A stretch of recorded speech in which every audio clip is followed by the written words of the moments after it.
Tony Hare is going to go over a couple of topics for us today. And one thing before I get started, just a couple of notes. But first of all, a couple of years ago on today, 2 years ago, Todd Walker, Anthony Maynard, Neil Bowie, myself, Stephon Graham, we went over Tony's house to share a significant day with him. I'm not going to give you the exact number, but today is Tony's birthday. All right, so we're gonna wish him all the best and many more. And you can ask him offline. He'll volunteer whatever his small number is. But again, a couple of administrative things, guys. You have some of you have received a message from John Owens. That note was kind of unsolicited, but he put that out. John used a lot of initiative. What he looks at is on the Dragonfly as administrator. He can look at that and he just see where you're short. If you're missing something, he sent you a note. So don't kill the messenger. Hey, I haven't posted a lot of the people who did the signing fee. Some of you are going to get your money back because you don't want to work. What I mean is that some people signed up and it's a sacrifice you got to make to do basketball, do any high school sport. You're going to give your time up like you're doing today. Hey, we had scrimmages. We're going to have other on-court clinics and some other times. Guys, just a couple guys found out that's not for them for various reasons. So people missing photos, people missing the registration for the SSOA. We have people who haven't paid the $20 for the membership fee, haven't paid the signing fee. Those are administrative things. I will update all those today. I got these over the next 3 days when we get to Thanksgiving. All right. We only have one game on Wednesday. One game on Wednesday. When I say, well, I should say one set of games at Richmond. They're playing Jack Britt. They're hosting Jack Britt. Got games on Monday. Got games on Tuesday. Now, some of your games going to consistently change. When I say that, I just found out on Thursday that 71st does not have a JV girls. So somebody's going to Fairmont tomorrow and they got 71st girls and 71st boys. They got two games. There's only going to be one game now. Westover doesn't have a JV girls as of yet. They play Southview on Friday night and they play them again on Monday night. They don't know yet. So they may be added. Douglasburg doesn't have a JV. Some of these, they're making a lot of changes right now. So again, please check before you go. In the private schools, if you've got a private school, guys, teams, they play on Saturday. They play, got one school, 3:15. Yes. So check it. It's going to be kind of fluid for this week. When we come back on the 28th, a week from tomorrow, I expect, we're going to have that first week. We'll be starting middle school. Okay. I'll get some of the middle school changes out. I haven't got what they're going to do in Sampson County, what we're going to do in Hope County. I don't even have Hope County schedules yet. All right. Cumberland County, with some people play just the National Federation. If you're up by 40 points, some play 30 points. They play different things. They may have some with pressing beyond, get a certain limit or whatever those are. I'll get those over the next 3 days. And look, while you're out enjoying your holiday weekend, just once a day, just check in on your email. All right. I'll put some out there in the last 24 hours about two-hand reporting. And I put in about the violation. Guys, looking at the games, looking at the scrimmages, when you stop the clock, you should have a fist or you have open hand. You should come up with the whistle. All right. We're going to stop the clock. That's on our mechanics. All right. We're going to do that. And the only way we're going to do it, we got to get better at that. Now, there are a few more scrimmages going to be because they have in Spring Hill, they have a middle school scrimmage. That'll be your last time. Because once teams start playing, they can no longer scrimmage. That's in accordance with the National Federation handbook. NCHSA handbook. They can't scrimmage once they start playing. Our season started on Friday night. Friday night, couldn't get through the first game, already had a fight. All right. That's the way it is, guys. Now, again, that's why I say we got to be in mid-season form now. And it was handled. Hey, it was in the girls' game, very first game. Report's already been submitted. Hey, got a text message and I got a phone call from the referee that same night. I got, to us, that's business as usual. I mean, that's be prepared for the unexpected. Every night you go out, it's going to be something happen that's different in that game. The referee, contact your crew. I'll be putting some things out. For those veterans know how you do it. If you're going to be late to the pregame, that means whatever the referee says, be there 5:15, referee says be there 5 o'clock, whatever time the referee designate, everybody's going to show. If you're late, going to be late to that, let the referee know. If you're going to be late to the game, you got to call me. Okay. When I said late, when you call the referee, do not say, look, hey, I'm running late. Tell them what time you're going to be there. Your GPS, don't force, again. And if you're going to be late, and the referee, I'm telling you, it's not the trust thing. I expect the referee to call me. I don't expect for the AD to call and say, I'm looking for the referees. I can't hear. We got one, and we wait on another one. I want to hear from one of you. All right. If I have to find, my charge is to have for a JV person, well, a JV game with 2 people. Of course, the varsity always got 3, a JV with 3. They have those 3 people at the game. We never start a game with just 1 official. We shouldn't start the varsity game with 2 officials. Now, some cornerstone, we got a new school, Spirit of Life. I'll send out the schools that I pay because everybody's, hey, hopefully, and I'm saying here, hopefully, because it's going to happen this season, but hopefully, I say by the 1st of December, hopefully by next Monday, if every school that you go to, you should be able to, I should be able to pay on that day. If everything works out like it was, like I planned, everybody that day, either you're gonna get a check on site or you will get paid that day, the capability.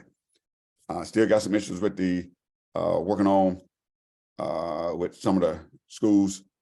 And I will tell you, on the 28th, for everybody's here, they're gonna release a report from the ad hoc committee that everybody took those surveys on. We had 3,400 officials in the state of North Carolina out of excess of 7,000 that took a survey. The numbers were pretty good as far as the number of people to participate in that survey. I think it's like 42%. And they're going to release that next week on the 30th of November and the 1st of December. The NCHSAA is conducting a board of directors meeting, their entire board. The ad hoc committee, we met with them, 23 people across the state, regional supervisors, officials, athletic directors, met with the NCHSAA staff and the officiating and review committee of the NCHSAA board of directors. But they're going to release a report to all the officials. I plan on having something that's for everybody in the entire association, all the sports, football, basketball, baseball, softball, soccer, volleyball, lacrosse, and kind of go over that report. There's some things they're going to address. They asked that we not talk about it till they're going to release it on that day. It's a couple of videos that I will show you over the next few days. I'll send out to you where the person that led that committee, he's been interviewed by some of the local TV stations. And what he did one day, I think it was last week, was 99.9 The Fan out of Raleigh there. Those 2 individuals that they went out and they worked a scrimmage somewhere in Raleigh. And they're going to post that online. They're going to do that. Again, for those of you, we know what the issues are with the officiating. And we're going to find out real soon because, again, starting the 28th, we're going to be probably from the 28th to about the 16th. We're going to have as many games between middle school, private school, NCHSAA member schools, as we possibly can handle before we get to the holidays. And that's what I plan on doing over the next week is signing games up through the 16th. They've posted online. It's out on NC Prep Sports, the Cumberland County Classic. I'll get the Robertson County Classic, the Holiday in the Pines tournament. West Bladen has a Woodman of the World tournament. Normally, East Columbus has a tournament. There's about 5 or 6 Christmas tournaments. So look at your schedule. All right, look at it now, because as of tomorrow, the test closes. We have that test online. We have that. We reviewed it. We got the link. John posted in the. You can post it in the chat tonight. Make sure you look at that when you take the test. We want everybody to be eligible. Also, NCHSA, you go to basketball, you can go down to officials and the education, and you can do the state clinic. If you got an email saying you need a state clinic, I want you to take the state clinic tonight or tomorrow. All right. Hey, I can't give you credit for that. It has to be done. Once you do it, you send me an email. All right. And I will send an email to Cecil Mark, his office, and we will get you credit for the state clinic. All right. The tests in the state clinic are things I can't do. I can't do for you. Can you repeat the state clinic information? Yes, I can. I will. NCHSAA website, nchsaa.org. And I'll put that in. We'll put that in the chat line. We'll put it in the chat tonight. All right. All right. Thank you. And I'll put it in fact up in an email. Guys, we're doing everything. They extended the test. Now letting you go back to get the state clinic. And it's only going to be up for a couple of days. Don't put it off. All right. If you wait till beyond Wednesday, you may not be able to get it. The reason supervisor, we've asked the supervisor officials to do that. There was 185 people on there on November 7th. November 7th, we had 185 people on that line. Okay, trying to get, but everybody's now, we procrastinate. The season is upon us now. We started Friday. Okay, so all the administrative things, a lot of people say the checks in the mail. It's simple. It's 2 minutes to register for the SSOA. All right. Well, I don't want to be doing that when I start making assignments. A lot of people say, well, I'm waiting the last minute. I want to see your work. I want you to be eligible. If you're not eligible to work and I'll assign you a game, that's on me. Okay. I'm going to do my part. I want you to do your part. Okay. So again, if you have a game out there right now, accept it. If you don't accept it, and you get removed from the game, again, we only have 2 days. We got Monday and Tuesday, those games. If you're on that alumni game, if you're on a game that has tests, you're going to Fairfield Academy, I think on the 21st, whatever that game, that's alumni game. If it's something special, I will probably send you a note to the referee. Okay. But if anybody has any questions, we're going to get for the administrative things. If not, this year, just like what we're doing tonight, like we did last week, Tony Hare, Darrell Page, Darrell Jenkins, several people going throughout when we have these Zoom meetings, going to be asked to present a subject.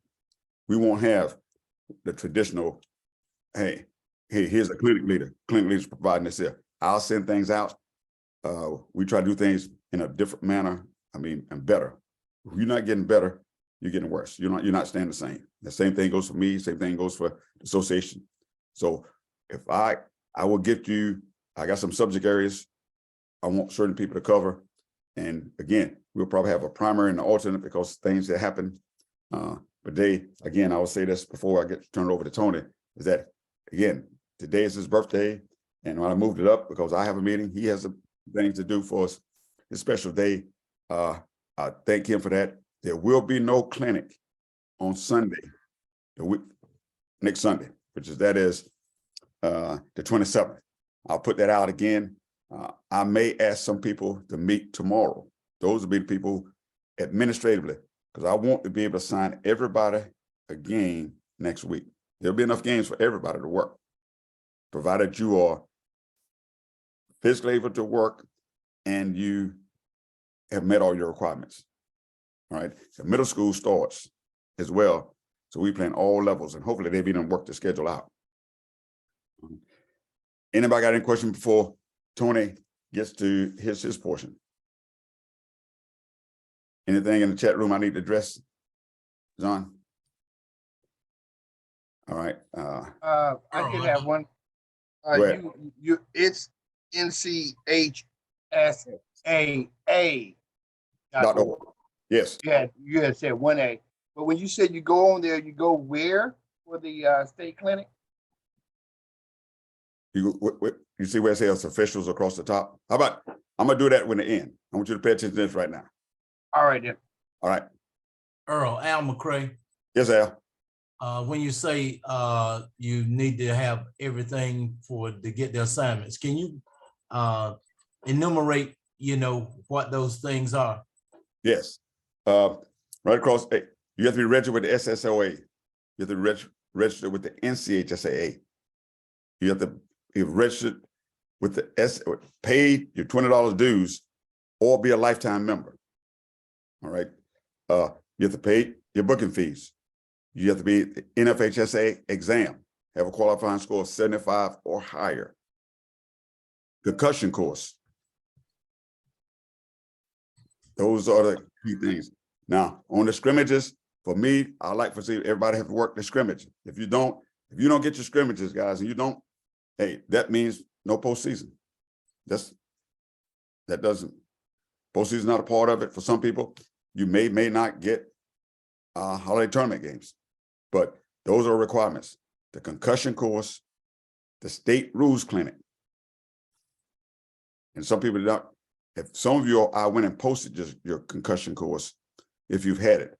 But if you get something and you say you don't have it. Either you change your email address or something, they don't have it.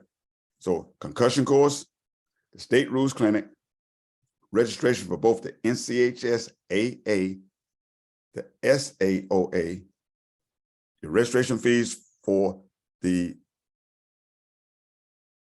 SSOA.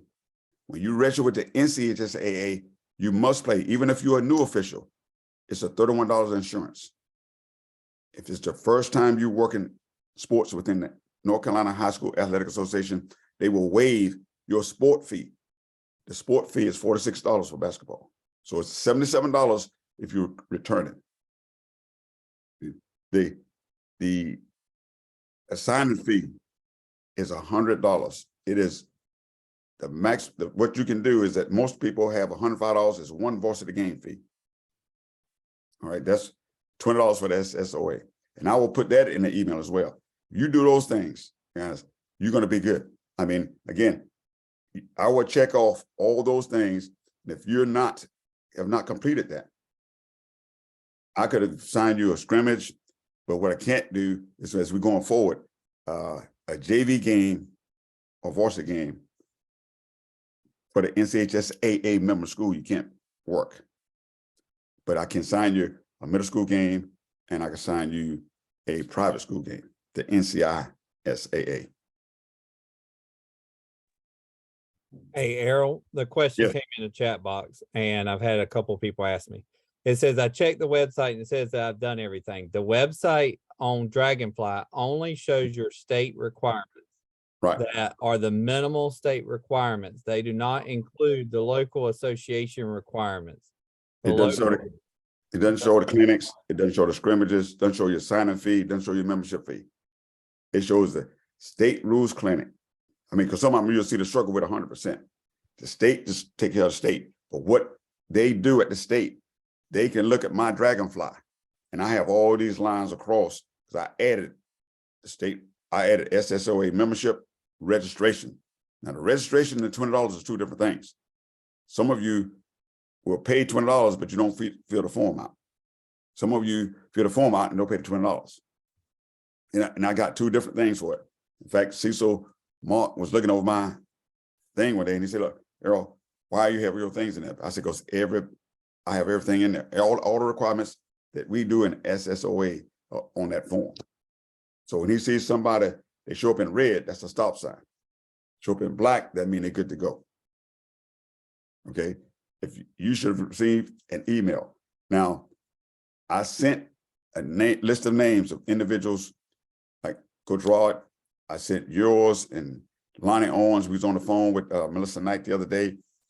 Everything that we can get done over the next 2 days, I'll say prior to Wednesday. Wednesday is only going to be short days. Some kids are out of school. Some of you are taking off work, going for the holiday. I'm trying to get everything done really on Monday and Tuesday, because Monday the test closed. So I won't have, and some of you have not taken a test, but we have that link, and we went over the first, of the 50 questions, we went over to 45, except for the videos. So there's no reason for that you can't get the test. And again, there's no reason you can't get the state clinic. I'll give you that information tonight. So you should be able to get that. It's about a 45-minute. The concussion course is about 20 minutes. That you watch that. Everybody should be good as far as the state's concerned. Some people said, look, I don't have the fees right now for either. If you don't have it, the $20 or to pay the signing fee, that's, hey, I will work with you on that. But still, because you're gonna make that back if you even do a middle school game. The smallest fee you got on a middle school assignment for 2 games is $76, $38. But it's JV with 3 persons, JV with 3 people, varsity assignment. You're gonna make that over the period. And as much basketball as we have in the area, you'll have opportunity to do that. But you just got to communicate that. I mean, it's all a note that you just got to communicate that. All right. So what John did, he just looked at the paper. He didn't look at the name. He just looked. All these people doesn't have this. He sent you an email. All the people that have it. He didn't go through and look who was he sending it to. Another regional supervisor, the person that does this, the person that does that. He just looked at, and he didn't have queried everything. He didn't talk to me as far as say, I have some things I have not posted. Because again, I'm doing a little bit of that every day. But now it's going to be, since we have limited basketball games, and over the weekend, I got Wednesday, Thursday, Friday, Saturday. So you will get games. Now, like I say, my plan is to go all the way from the 28th to the 16th on the next set assignment. So, and I'm getting full out as I can. But again, it's going to be changes. And those of you who had games with the private schools, you know exactly what I'm talking about. There's been changes to your games, no game, change the times. And private schools do quite a bit of changing. But the most part is going to be for the, again, Wilmington Hoggett. If you had Pine Forest, they was going to play just 1 game. Then they're bringing a JV. And I sent that out. But if you get a change on the day of the game, all right, now Fairmont canceled their game. Everybody know, well, we were aware they had a shooting down at the championship middle school football game the other day. They had 4 games. They canceled those games. The school did that. But then I, in turn, when I got the message, because Dragonfly allows them to cancel the game, they can't change it, but they can cancel the game. I sent a text message. If it's on game day, you receive a text message from me. All right. And so most of the time I'm in a meeting. Well, whether I am, I can get text messages.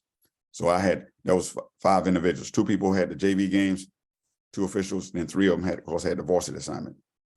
And then Cornerstone changed their game. There's going to be changes, guys. I mean, we never been running into weather, anything like that. Football's still going on. For those football officials, I did get an email from Cecil Mark today. Assignments have been made, but not released yet. So I don't know what, we'll find out later on what that is. Anybody got anything else before I get Tony to do his part? If not, Tony, if you're there, you can take over there.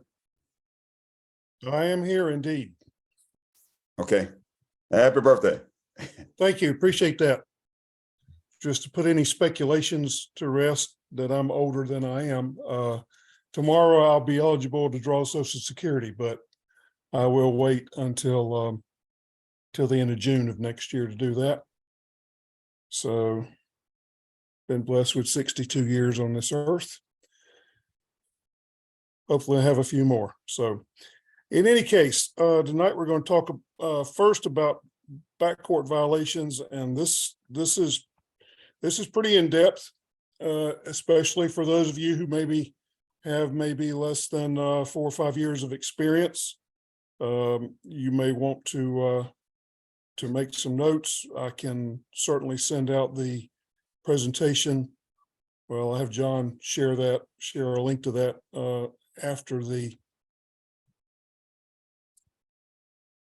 do the clinic, and we will go from there. So.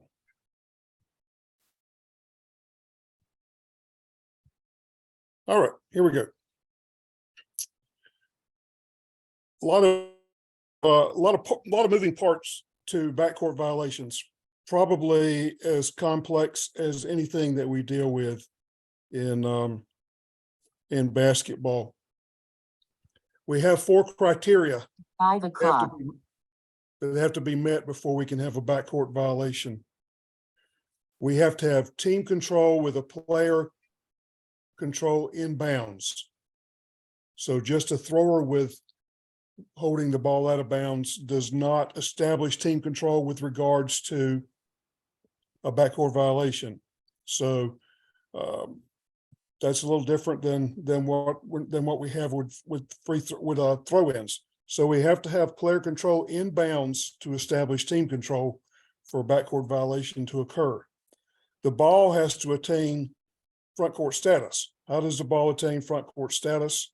Touches the ball in the front, touches the court in the front court, touches an official in the front court, touches a player in the front court, touches the backboard or ring in the front court. That establishes front court status. Doesn't have to be possessed, doesn't have to be touched. Just has to have one of those 5 things happen for it to attain front court status. The third criteria that we have to have is team A is the last to touch the ball when the ball has front court status. If B is the last to touch and then A doesn't touch it until it has backcourt status, then we can't have a violation. And finally, the last thing is team A is first to touch the ball when it has backcourt status. And notice I didn't say that the team A person has to be in the backcourt. They do not. They can be in the front court and touch the ball when it's in the backcourt and still create a violation. So it's important to remember these 4 criteria. You have to have all 4 of them in order to have a violation. And then, however, we have exceptions. So that's why I say it can be very, very complicated, especially when you have to make a split-second decision on the floor. Let's talk about the first one. Team control with player control inbounds. On a throw-in, team A now has team control. But that was only added a few years ago for the sole purpose of penalizing offensive fouls. It doesn't have anything to do with whether we have a backcourt violation or not.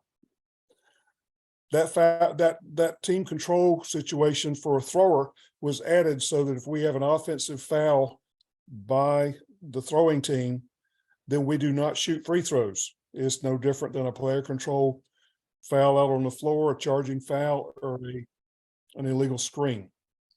So that's the only reason that team control was added to a throw-in, is for the purpose of fouls.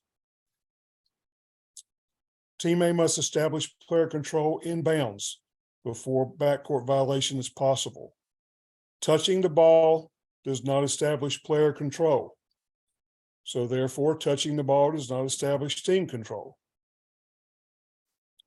Dribbling and holding the ball establishes player control. So always remember that. Just touching the ball does not establish player control. And that's true whether we're talking about a rebound or a throw-in or what have you. Does anybody have any questions on that first criteria? If you do, just unmute and ask the question.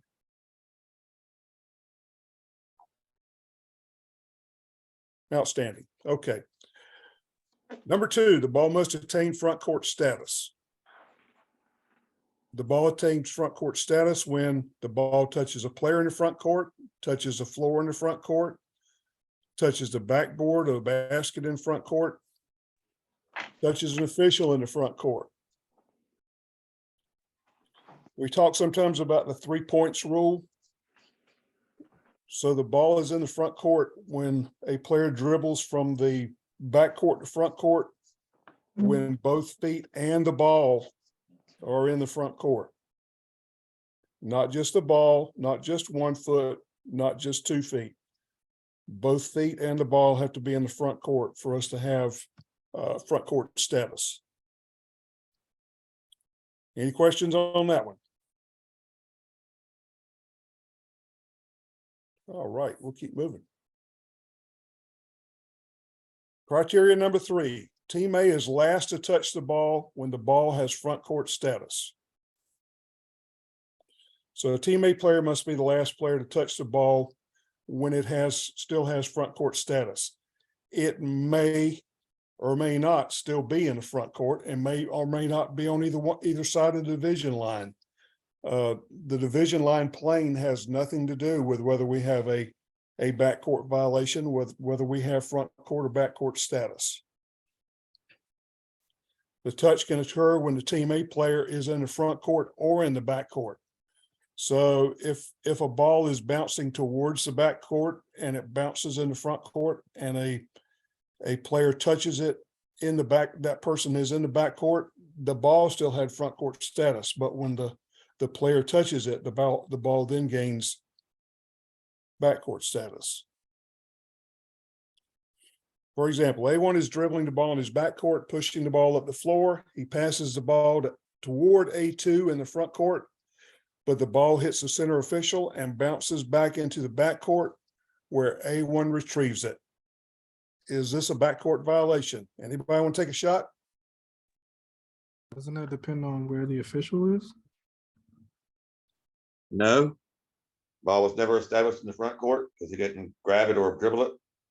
But if it hits the official and the official's in the front court, doesn't that establish front court? Yes, sir, it does. Hold. He didn't dribble. The official's not holding the ball or dribbling it.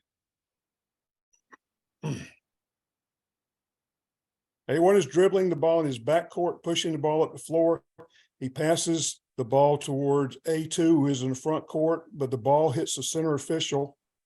The center official is in the front court and bounces back into the backcourt. So if the center official was in the backcourt, the ball wouldn't bounce back into the backcourt. Okay.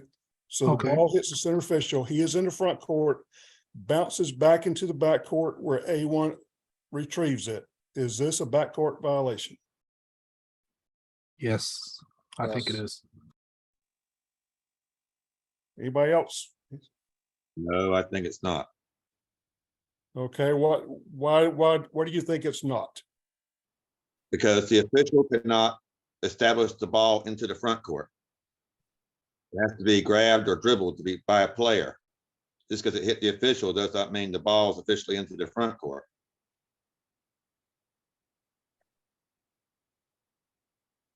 So the ball never attained front court status. What's number 4 say?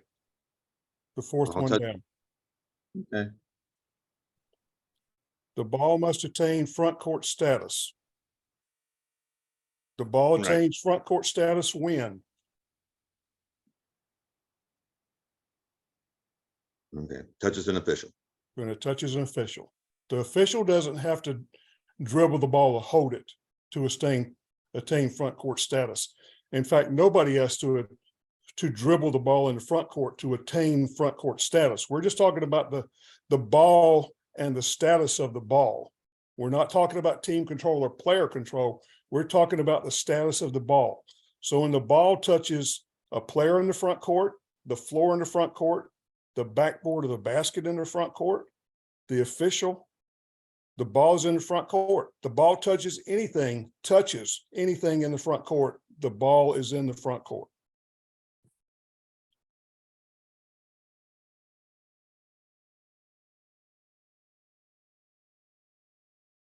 So let's come back.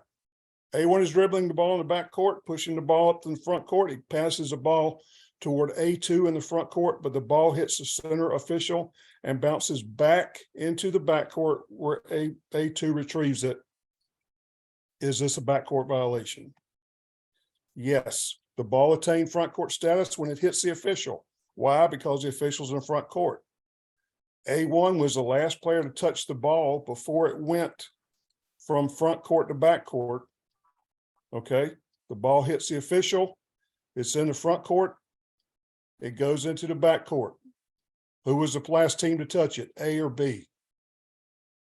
A was. So when it goes from front court to back court and A1 touches the basketball, or A5 or any other A player, we have a backcourt violation. Anybody have any questions on that one?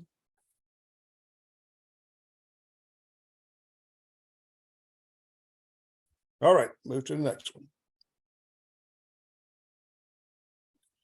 The final criteria, Team A is first to touch the ball with backcourt status. The Team A player is the first to touch the ball after it touches the floor in the backcourt. That changes the ball from having front court status to backcourt status. The touch can occur when A touches the ball while standing in the backcourt. The touch can also happen when A1 or an A player is standing in the front court and touches the ball in the backcourt. So where the ball last touched establishes the position of the ball unless a player touches it. Once the player touches it, then the player changes the status of the ball to whatever the player's location is.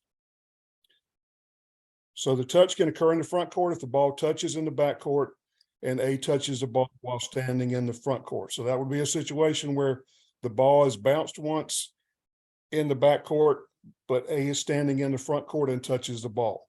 So even though A has never been in the back court, we're still going to have a violation because the ball went into the back court. That one can get kind of confusing. Anyone have a question on that?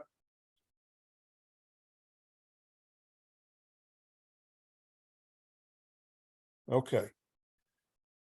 So I mentioned earlier there are exceptions to these 4 criteria. Usually it involves a player that's jumping. So if a defender who jumps in the air from his front court intercepts a pass and then lands in the back court, he's allowed to do that. By the rules we just talked about, he's committed a backcourt violation, but this exception allows him to do that.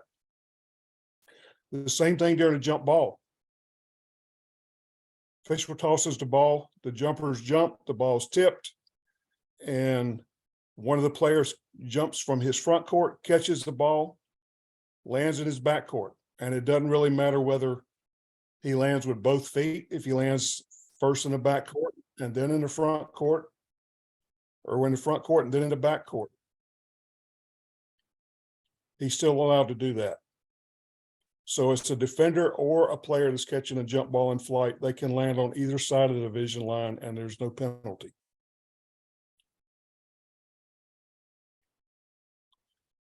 The other one is a player who leaps and catches a throw in flight. They too can land in the front court, then the back court, or land back court, then front court, or simultaneously straddling the division line. And going back to what we talked about earlier, yes, there's team control, but it's only for the purpose of a foul during our throw in. So it's a player control when that player catches it that establishes player control in bounds. And again, if we just went by the rule, this would be a violation, but this exception allows him to catch the throw in and make a normal landing into his backcourt, even if he left the floor in the front court. And finally, a player may catch the ball in his backcourt that's been deflected by an opponent if the ball has not touched the floor in the backcourt. This was a little editorial change a couple of years ago. because it really took away the possibility of a player simultaneously having front court and back court status with regards to the ball. So that's in there. We don't see that a lot, but if you were to have a pass that was deflected in the front court and an A player caught it in the back court, that would not be a violation since this rule change was made.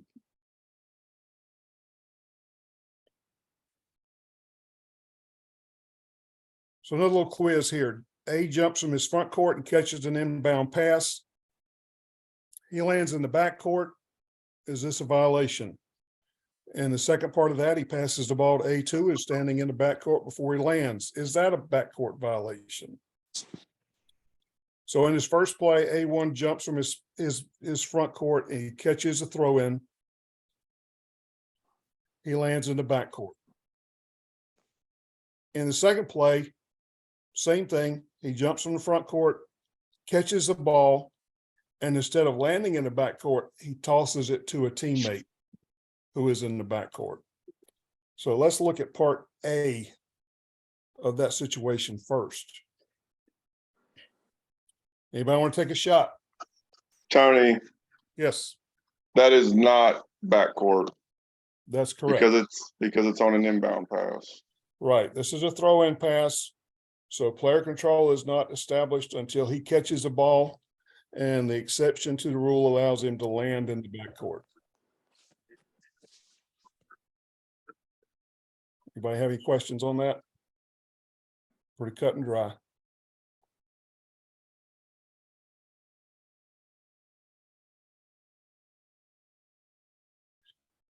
All right, how about B? Same play.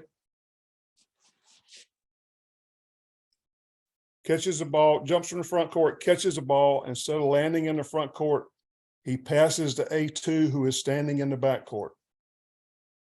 Violation. Violation? Violation. Pardon? Violation. Why do you think so? Because it became front court status and he passed it into the back court. That's right. The exception only applies to the player who catches the ball. So basically when this player, had he landed, then the exception applies to him. But because he did not land, he's just a guy in the front court. And when he throws it to his teammate in the backcourt, it's no different than if he was standing in the lane and threw it to his teammate in the backcourt. Still a violation. So good answer. Tony, and if you're going over this later, then, just say we're going over this later, but let's say with this play, A doesn't catch it and he just bobbles it, doesn't possess it, and then A2 picks it up. Would that be considered a backcourt? Anybody want to take a shot? Yeah, violation. Have we established player control inbounds? I say no violation.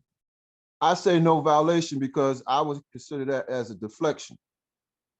Correct. Yeah, on Richard's play here, we don't have player control inbounds yet. And we have to have somebody have control inbounds before we can have a violation. So just touching it would not be a violation.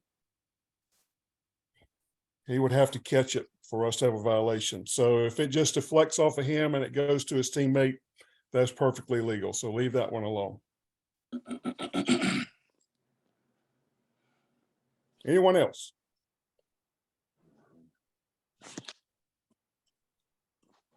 All right, here's another one. Question real quick. Okay.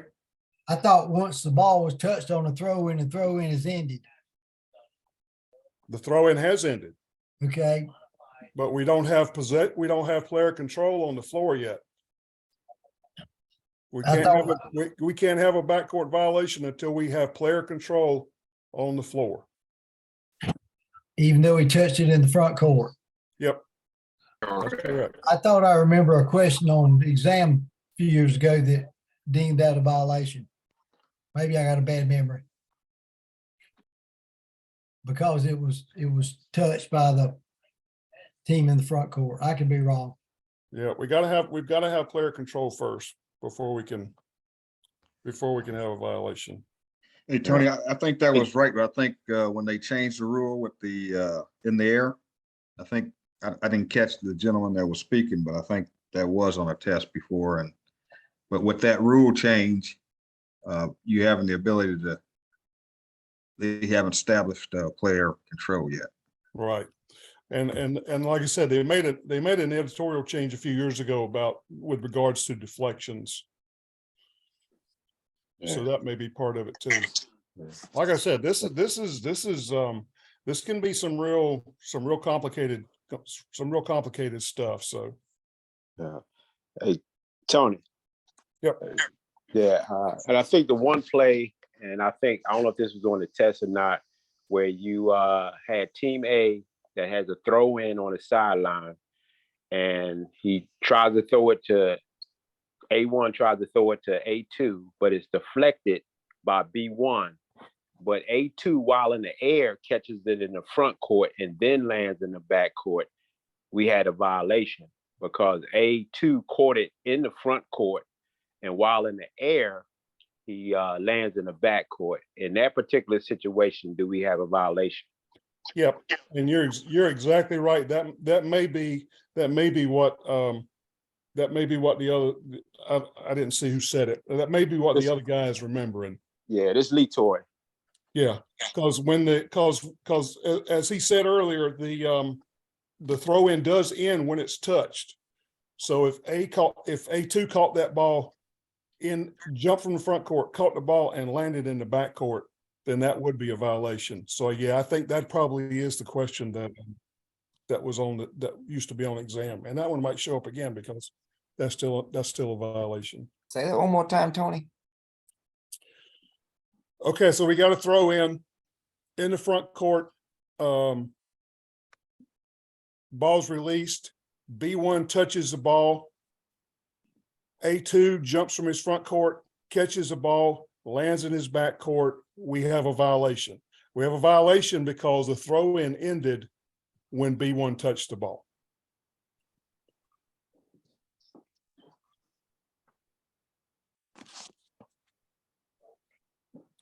Because A2 establishes the ball in the front court when he catches it. So when he lands in the back court, then we have a violation. Different from what we were originally talking about if the ball deflected off of A1 and then went into the back court and A2 grabbed it, then player control is not established until the ball is in the back court.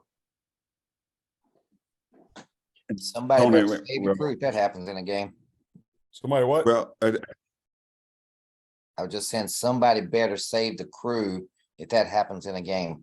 Yep, absolutely. Well, Anthony and Tony, if Husher, Greg Perkins, Walter Rhodey, we were over at Lumberton, was playing, scrimmaging, E.E. Smith, showed up a day early. That happened in our game. Got exact same play.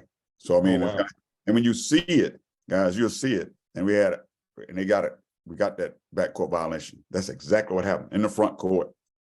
You 2 feet over about a 28-foot line. The guy tapped it. He caught it. He lighted. They call it on the test. Jump. He caught the ball. He landed in the backcourt. And some of our favorite coach from the Lumberton side, I explained it to him because that's exactly what happened. But when you see it, guys, sometimes as Tony going through this here, try to visualize it in your mind. But when you see it, it's a little bit more clear. But like I say, it don't happen often. But again, just be prepared for it. That when it happens that day. But those premises, those things that he has there, those things you got to think about where they leave from when the throw-in ends. That was a good question. 2 persons ago and good. You follow on with the Lito. But when you see it, guys, again, you recognize it's easier to do it versus just kind of talking through it. But one thing is that I realize, guys, this is kind of hard to visualize when I'm just talking about it. But I do have about a dozen or so videos that we'll watch after a couple more slides here, and maybe it'll be a lot easier once we see it. So. Right. All right, so I had to work the ladies into this presentation. So B1 jumps from her front court and while in the air secures control of the ball. B1's momentum is such that she lands with the first foot clearly in her front court, but B1's other foot then comes down in B's backcourt after the first foot was down in the front court. Is this a violation? Anybody?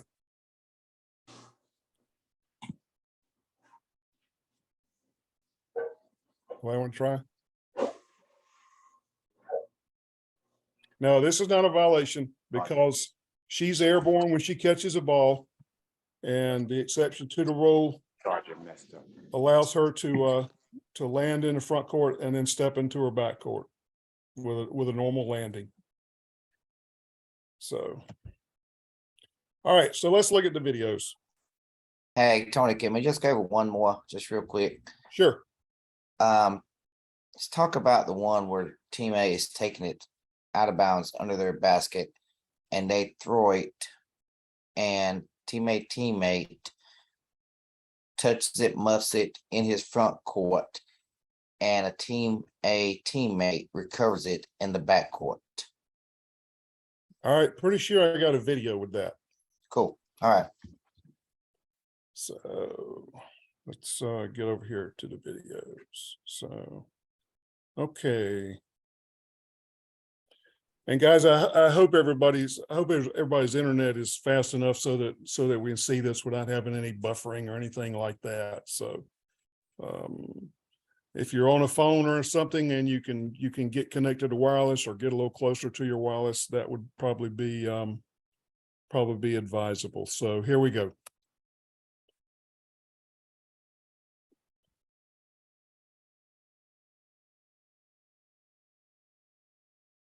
That's into the backcourt. Nope. Oh, did he touch it? He touched it, but he didn't control it. And remember, on that inbounds play, you can throw it into the backcourt. Brooks for three, got it. Hey, Tony, Yeah, all we're seeing is your PowerPoint right now. really? Oh, okay. My bad. I know what I didn't do. So let's close that. Stop share.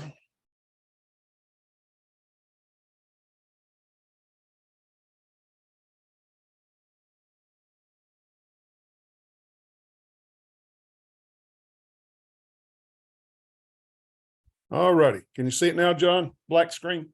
Yes. Black Okay. screen, yes. Yep. Mhm. All right, here we go.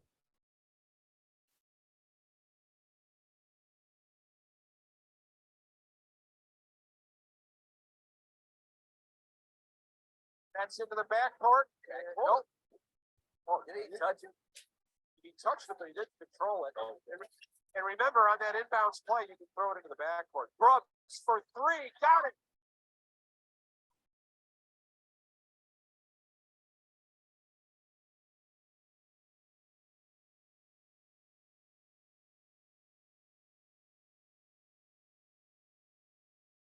Answer is no.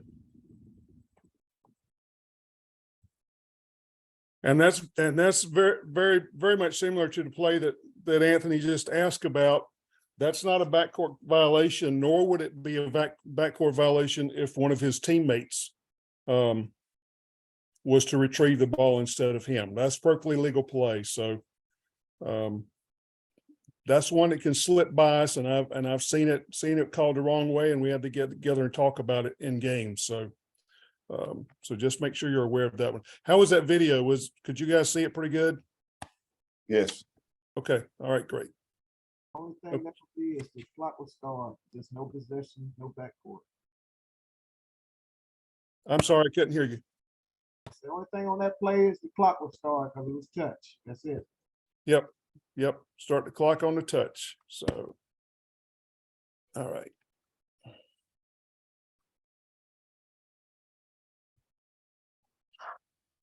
Said neither team giving in. It's a battle of wills right now. Here's an over and done.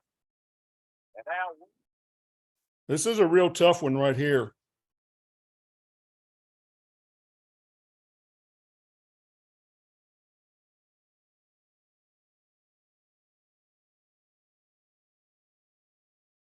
Tony, That was actually a foul miss. Yeah, I probably would have had a foul on this too. yeah, The official he's sort of straight lined on the contact. Might need a little help from the C on the other side. but I don't think this is backcourt. Because when that second foot comes down, it comes down on the line, so he's in the backcourt. If there isn't a foul.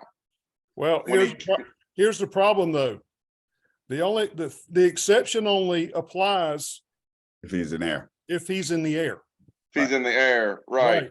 So Well- when he catches the ball, 1 foot is on the floor in the back in the front court.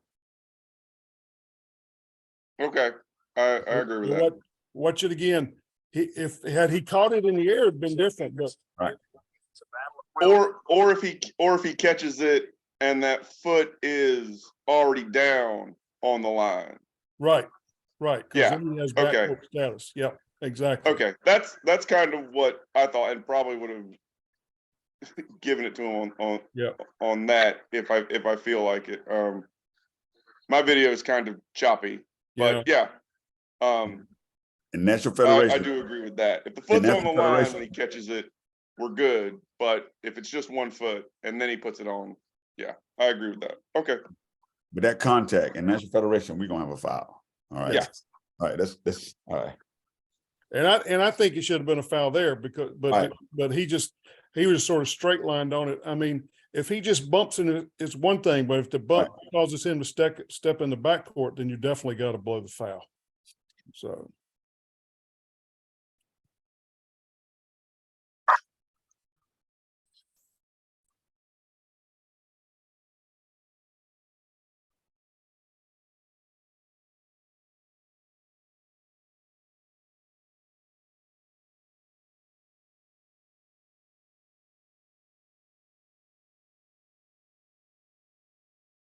I don't think that's a violation.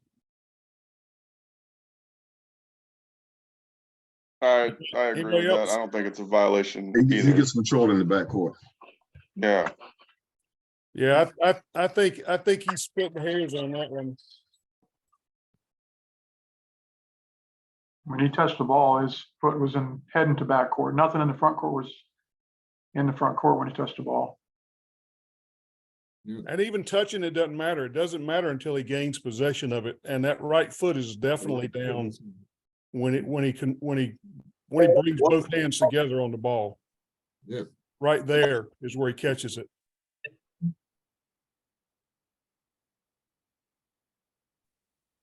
So yeah, I believe I would have passed on that one. And see, that's where Tony and I game it at Lumberton and on that throw in right there near the 28-foot line. That's when it's going to happen, guys. That's where when they throw that ball in, either opposite table side up in that 28-foot line on that throw in. When you back out there, that's where more likely this is going to happen. So just be focused on that. Tony? Yeah. What about the ball hitting the floor in the front court? Is that why he called backcourt? Because the ball bounced? It may have, but remember, we can't have a violation until we have player control. Okay, because the ball bouncing was different to me on the last Right. play. Yeah, right. No team control, no player control. So yeah, he's got to catch it before we can have player control, thus team control, thus a violation. All right, here's one.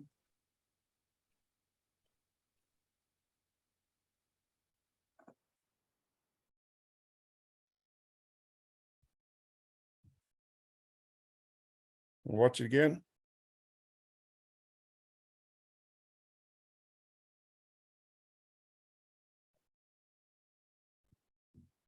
I got nothing. Yeah, I got nothing either because the ball and the player never both made it to the front court. So he was just straddling He's the good. line. He's good. In the front court. Yeah, remember that when he's dribbling from backcourt to front court, both feet and the ball have got to get to the front court before we can have a violation. And I had this play Friday night at Westover, and and actually it came to my side, but I was center, but I was still pretty close to the division line. And I had, of course, it was Southview that was bringing it to the front court. And of course, I had several Westover fans behind me that don't understand the rule. But yeah, this is the 3 points rule that we talk about. And just remember that the 3 points rule only applies when he's dribbling the basketball from backcourt to front court. So That's why it's important never to stop your 10-second count. that's true too. I was about to ask this question. If you have someone who's lazily bringing the ball up, you have somebody waiting for him at the division line, and he's straddling the line, bouncing the ball in the backcourt, but both feet are in the front court, and you keep your 10-second call, the 10-second count, and he still has the ball dribbling in the backcourt, you give that 10-second violation, right? Yep, absolutely. Yes. Absolutely. Now, I get a lot of people that want to apply this 3 points rule at other times, but let's say the situation that let's say he stopped and held the ball with one foot in the front court and 1 foot in the back court. Okay. If he uses that backcourt foot to pivot and takes his front court foot and steps back into the backcourt, that's fine, because as long as there's something touching in the backcourt, he still has backcourt status. Thus, because he's holding the ball has backcourt status. But if he lifts that backcourt foot and he's holding that ball, if he puts that foot back down in the backcourt, we have a violation. Because once he lifts that foot, we have 1 foot touching the ball in the front court. He's holding the ball and the backcourt foot is off the floor. He has front court status. That ball has front court status. So we're going to have a violation there. So just be aware of that type of thing happening.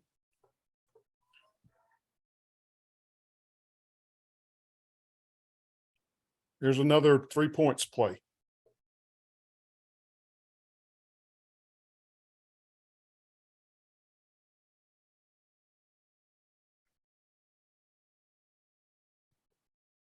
We'll see that one again. That was a little quick.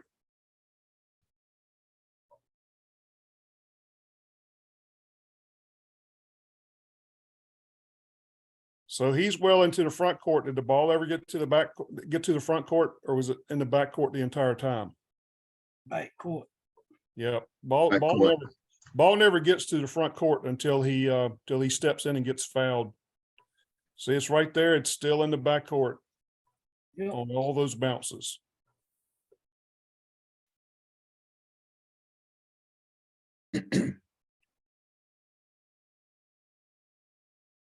All right, good stuff. I might have gotten a push off on the dribbler. Yep. Yep.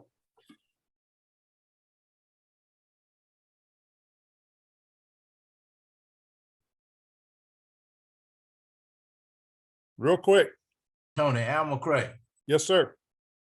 On that previous play where the kid was dribbling up and the ball was still in the backcourt and he lost it momentarily. If the ball is loose and we got our 10-second count going and he has not reestablished any possession and we get to 10 seconds, at what point do we do the 10-second? Do we make the call when the ball is loose, or do we wait until the player comes back and makes contact or whatever? So on a 10-second situation, we start to count when the player has player control. Right. But we do that because the player control establishes team control. Mm-hmm. So when he's dribbling up the floor, if he momentarily loses the ball, he doesn't have player control, but does he still have team control? Yep. Yep, he does. So we're going to continue that count. And I see that, and I know, Al, you've seen that too, where somebody will have an official with a backcourt count and the ball will get loose, Mm-hmm. and he'll stop counting and start a fresh one. But as long as that player has team control until the other team gains possession or the ball becomes dead by rule. So yes, we need to keep that count going even when he has that interrupted dribble. Good point. Thanks. Question, Mr. Here, this Terry Johnson. So let's say they're dribbling up, they're pressing, and the defensive player jabs that ball, hits it, tips it. Nobody has control, so they still have team control. The count is still going, so the 10 seconds could be called. The violation still could be called. Yes, sir. That's correct. All right.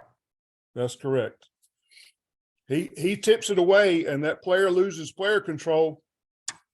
But the team still has team control until the defense gains the ball or the ball becomes dead. All right, let's look at this one real quick, and I'm gonna stop it just after he comes back into the front court. And I want somebody to tell me if this is a violation or not.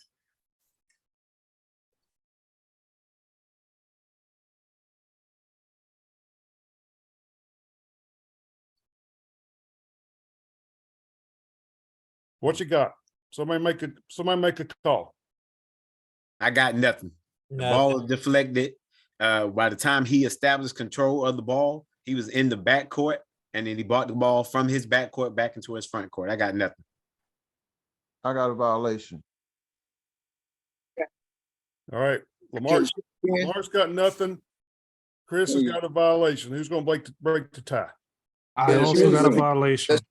It appears as he gained possession still in his front court, push it to the ground and continue to the back court. And does he even really have to have possession? Does he have to have player control?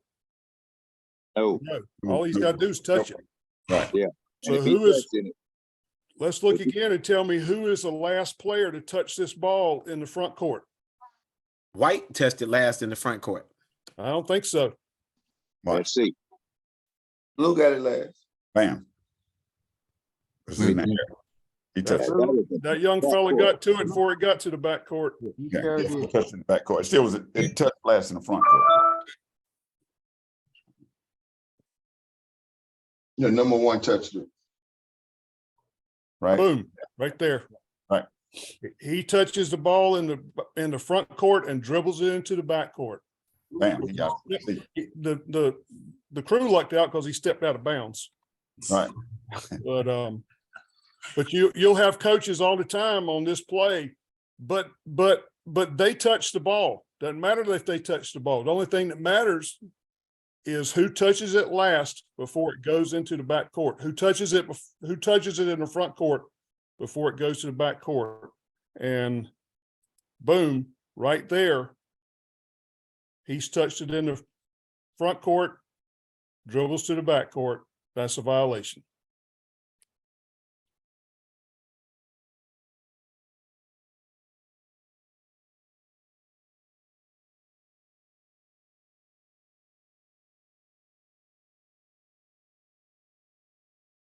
I knew this was coming, Tony. I knew That's gonna be a 50-50 call.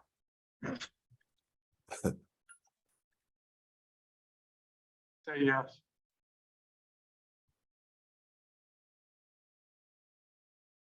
There it is. There it is. It's a Carolina backcourt. fans say no, Duke fans say yes. I know Tony go for this today. This is one that they've actually changed the college rule. It's a little different than the high school rule. Because the defense tips it, he's allowed to go get it, but of course we don't have the same rule.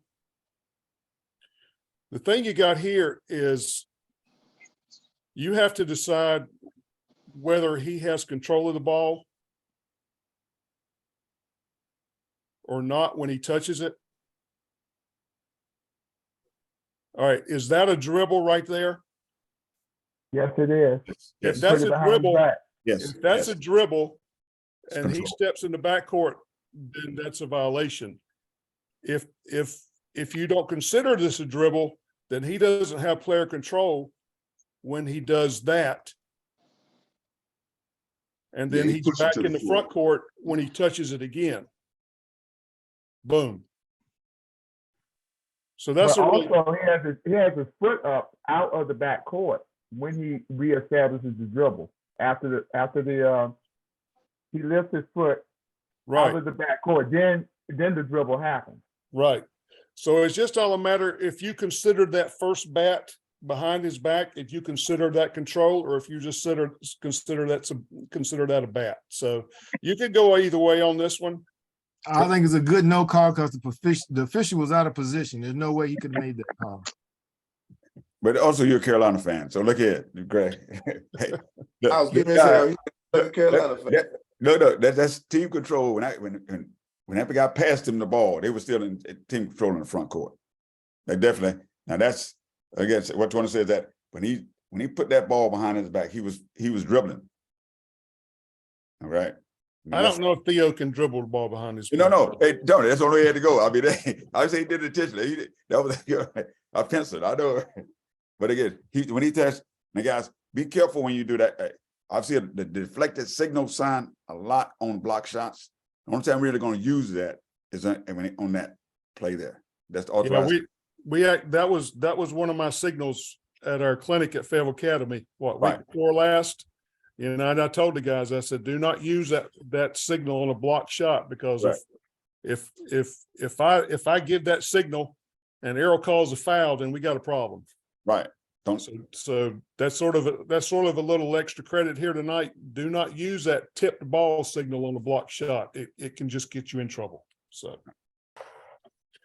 All right, we're running out of time, so let me move on. I know, Tony, we're gonna cover that tonight. I mean, again, guys, I hope unless you got some other backcourt thing, yeah. Let's finish. I got a few more we'll go through right quick. I know you got to Okay. get off for your 6 o'clock meeting. Right. But we'll try to finish this if that's okay. Okay. Oh, absolutely. Yes. We'll do the travel maybe next time. Right. So this is Michigan, and I never mind if you call a backcourt foul on Michigan or a violation or anything. Sit down there. Hey. All right, let's start this one back from the beginning. So this is another situation where the ball does not go into the backcourt. That's a great call right there, because he's still in the front court when he touches that ball. Boom.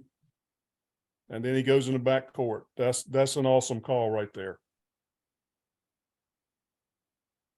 I'm not a Purdue fan either, Letoy. Yeah, I hear you telling. So again, just because the defense touches the ball, that doesn't mean all bets are off. If the offense touches that ball before it goes in the backcourt, then we're going to have a violation if they bat it into the backcourt and go after it.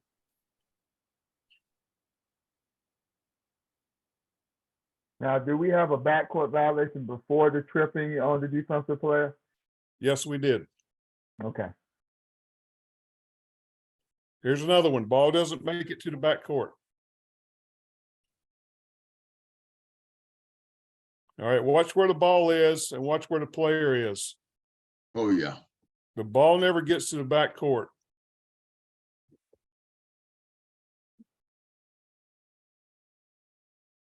Blue Devils getting spanked in this game, weren't they? It's headed to the backcourt, but it doesn't make it. And then he's in the backcourt when he touches it in the front court. So that changes the status of the ball, and that gives us the violation.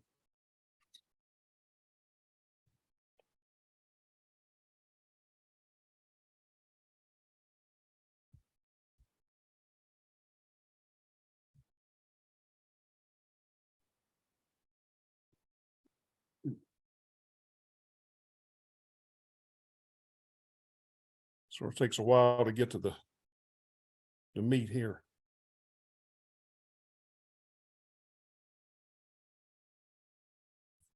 All right, so what happened on that play? We had a shot, right? So what happens when we shoot the basketball? What ends? You'll lose possession and team control. Team control. We lost team control. Now, does he regain team control at what point? I think he gains it right there.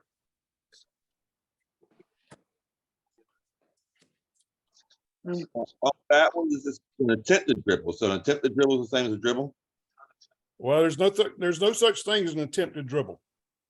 Well, Tony, on that play, Tony, if it would have been A2 who got possession of it, he can't be the first to touch it in the front court and then the first to get it in the back court. If it had been one of his teammates, it would be fine. But he can't make that touch and then go in the back court and make possession. Why not? We don't have any team control. It was team control. Well, once he touched, he can't. I remember recalling what the rule book says. The offensive player A1 can't be the first to touch it in the front. No. Hold up, brother. Hold up. Let's go step by step. When we shot the ball, we lost team control, right? Team control ends when we shoot the basketball. Everybody agreed on that? Right, you got to reestablish it, yeah. So team control stops when we shoot the basketball. When is team control reestablished? Once he touched the ball. No, touching the ball doesn't establish team control. Touching the ball, what did we say before? Holding or dribbling the basketball establishes player control, which establishes team control. Now, this first one here is a touch, but is it a dribble? It's got to be one or the other. It can't be both. It can't be, like I said earlier, there's no such thing as an attempted dribble. There's a dribble. He has to control the ball. He has to control the ball for us to have team control again. So at what point, get past all that passing around. So at what point do we think he controls the basketball in this play? He doesn't control it. Is that control? I don't think so. In the backcourt. In the backcourt. I agree. Had he not looked away, he would have got control there, but he didn't, and he doesn't gain control until he gets in the backcourt. So we missed this one. This one should not have been called a backcourt violation because there was no team control after that shot until he regained possession in the backcourt. Like 4 more. We'll get it here in a second. We'll be done with this. Come on.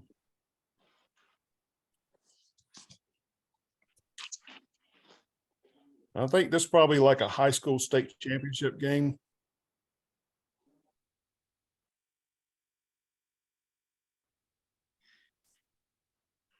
We talked about that one earlier. What y'all think?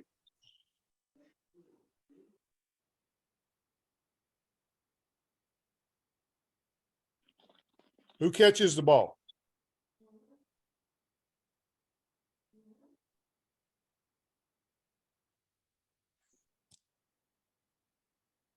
Go back. Yeah, that's back. All right, so White has the ball. He goes to pass it, and the pass is deflected, and who catches the ball? Defense. The defender's gonna catch the ball. He jumps from the front court, catches the ball, and lands in the back court.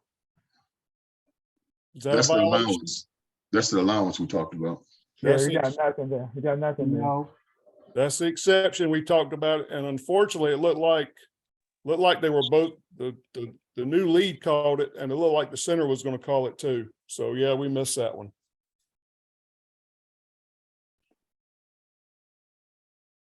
This is before we had the exception, though. This is an old one. I think we've done this years ago. That exception's been in place since I've been officiating, and this is year 33. All right. That's been around a while. I disagree with that, Tony. 33, because we only had two officials. That's not true. That's not true. No, I said I've been officiating 33 years. I didn't say that was 33 years old.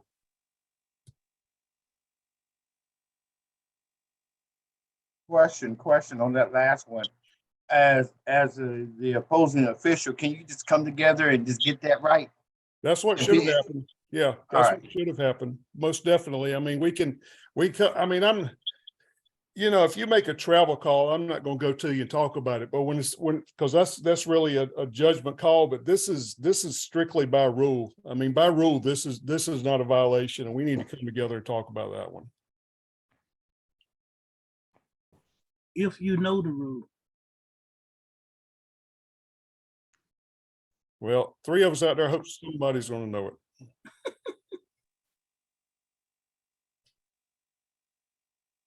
All right, let's look at this one again. All right, White with the ball, dribbles, passes to him. Now he's in the front court. What y'all think? It's the last guy established himself. You think the guy that caught the pass was in the front court before he left his feet? Watch it again.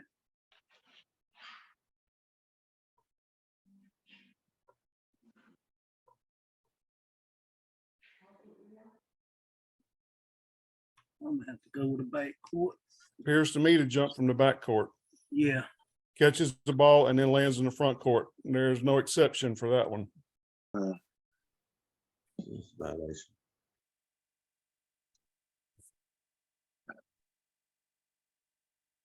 Definitely in the backcourt when he leaves the floor. Mm-hmm. That's a good call.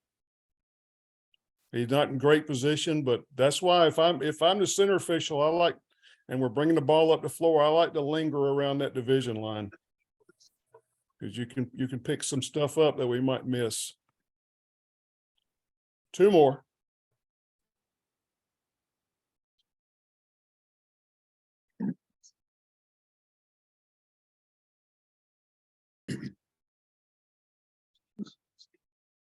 Couldn't see nothing.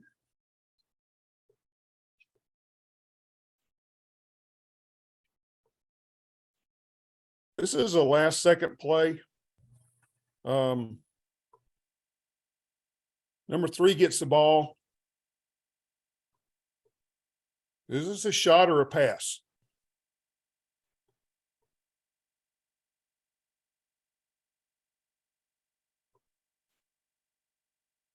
The throw that number 3 makes. Do y'all think that's a shot or a pass? Looks like a shot. It's last second. It's not a very good shot, but it sure looks like a shot. So again, when he shot the basketball, what happened? No team possession. Team control ended. Yeah. Did the ball hit the backboard? Yep. Yeah, I'd say bad call. It should have been a good basket. Well, let's don't call it a bad call. Let's discuss whether it was correct by rule or not. So if he judges it, if the official judges it to be a shot, then when he releases the ball, no team control. No team control. Right, Billy. And then when the ball goes into the backcourt, number 22 is free to retrieve it.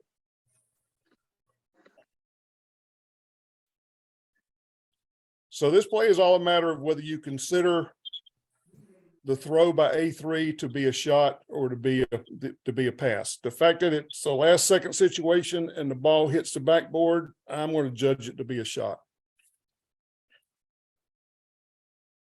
Yeah, that's all judgment. I mean, that's not normal shooting action, but that would be all judgment. But he's trying to get that thing off before the horn sounds. All right, guys, last one.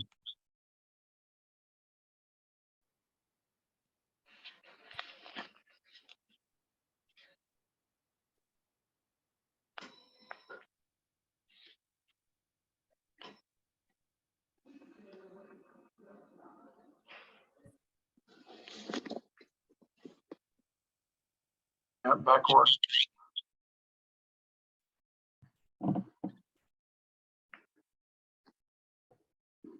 just kind of an unfortunate situation for him. He hustles, he gets the ball back, but then his foot touches down in the backcourt. And that's a good call. That's a violation. Hey, Tony, Yeah. before we go, let's, because I had this in a scrimmage, especially for the young guys. Remember, in order to have backcourt, the team that was in front court has to touch it in the backcourt. Just because it goes in backcourt does not mean it's a backcourt violation. We had that where the whistle blew when the ball was in the backcourt and nobody had possessed it. And they called it, backcourt. And it was one of the younger guys. And we had to explain that that's not backcourt until the team that had established front court possession touches it. The other thing about that is if you have that, depending on how it got back to the backcourt like that, is who gets the ball and what you do with it. I think if it's a pass, it goes back to the team that was passing the ball. But if it was a shot or a rebound gone astray, it's a jump ball. Right, hell ball, yep, or AP arrow, yep. Yeah. So, yeah, Richard's right. You don't want to blow that whistle because a lot of times you'll see the offensive player pull up because he knows if he touches it, it's going to be a violation. And the defender will go right around him and get a quick basket. So you definitely don't want to blow that thing dead. And the other thing we hadn't really talked about is if we have that backcourt violation, we're going to put the ball in play at the spot out of bounds nearest to where the ball was touched by team A. So it doesn't go back to the division line or anywhere else. It goes to the closest spot where the ball was touched. So. Yep. That's a good point too, Tony.